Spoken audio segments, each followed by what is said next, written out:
అందరికీ నమస్కారం.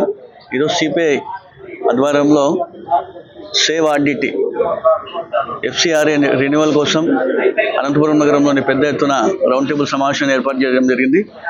ఈ కార్యక్రమానికి పెద్ద ఎత్తున పార్టీ సంఘాలు, ప్రజా సంఘాలు, పార్టీలకు అతీతంగా ఎన్జిఓలు కావచ్చు, ఆర్గనైజేషన్స్ కావచ్చు, అనేక మంది దీంట్లో వచ్చి వారి వారి యొక్క సందేహాలను ఇవ్వడం జరిగింది. ముఖ్యంగా ఆర్డిటి అంటేనే అభివృద్ధి, అభివృద్ధి అంటేనే ఆర్డిటి. అనంతపురం జిల్లాలో చూసుకుంటే కన్నా ఉమ్మడి జిల్లాలో ఆర్డిటి సేవల్ని మరవలేం. ఆర్డిటి సంస్థ అనేది కేవలం ఒక మతానికి చెందినది కాదు, ఒక కులానికి చెందినది కాదు, ఒక ప్రభుత్వానికి కాదు, కేవలం పేదలకు ఏ విధంగా అవసరమైన విషయం కూడా ప్రతి ఒక్కరికి తెలిసిన విషయమే. ఈరోజు అనంతపురం నగరంలో ఉమ్మడి జిల్లాలో ఆర్డిటి చేసిన సేవల్ని మరవలేనివే.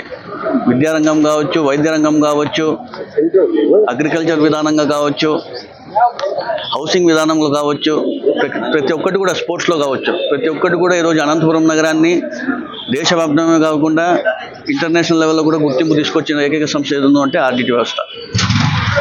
ఈరోజు ఎఫ్సిఆర్ఏ రెన్యువల్ కాకపోవడం దాదాపుగా 10 నెలలుగా అనేక మంది ప్రజా సంఘాలు కావచ్చు, పార్టీలకు అతీతంగా కావచ్చు, అనేక ఆర్గనైజేషన్స్ దాదాపుగా 10 నెలల నుంచి అనేక పోరాటాలు చేస్తున్నారు, ఉద్యమాలు చేస్తున్నారు, ర్యాలీలు చేస్తున్నారు. రంగయ్య గారు కళ్యాణదుర్గంలో పాదయాత్ర చేశారు. అయినప్పుడు కూడా ఇప్పుడున్నటువంటి కూటమి ప్రభుత్వానికి చలనం లేదంటే ఏ విధంగా ఉండో కూడా మనం ఒకసారి గమనించాలి. నారా లోకేష్ గారు అయితే స్వయాన అమిత్ షా గారికి కలిసి ఇది ఖచ్చితంగా ఆర్డిటి సంస్థకి ఎఫ్సిఆర్ తీసుకురావాలని చెప్పేసి అప్పుడు ఆయన రిప్రజెంటేటివ్ చేయడం జరిగింది.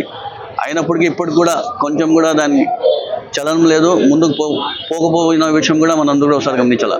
అయినప్పటికీ ఈ మధ్యకాలంలో కొంచెం పోరాటాలు, యుద్ధమాలు కొన్ని స్లో కావడం, మరీ దీనికి ఆర్డిటి వ్యవస్థ ఏదైతే ఇప్పుడు స్పోర్ట్స్ స్టేడియం కావచ్చు, కొన్ని హాస్పిటల్ ఇప్పుడు మూతపడుతున్నాయని చెప్తున్నారు, మేము సేవలు అందించలేకపోతున్నాం, మాకు ఈ ఫండ్స్ వచ్చే వరకు మేము చేయలేమని చెప్పి ఆర్డిటి ఏవైతే చెప్తున్నారో వారి కోసం మరి అందరూ కూడా ప్రజా సంఘాలు కావచ్చు, పార్టీలకు అతీతంగా ప్రతి ఒక్కరు కూడా దీంట్లో పాల్గొని పెద్ద ఎత్తున పోరాటాలు చేసి రాబోయే రోజుల్లో ఇది సాధించుకునే వరకు మనం అందరూ కూడా కృషి చేయాలని తెలియజేస్తున్నారు.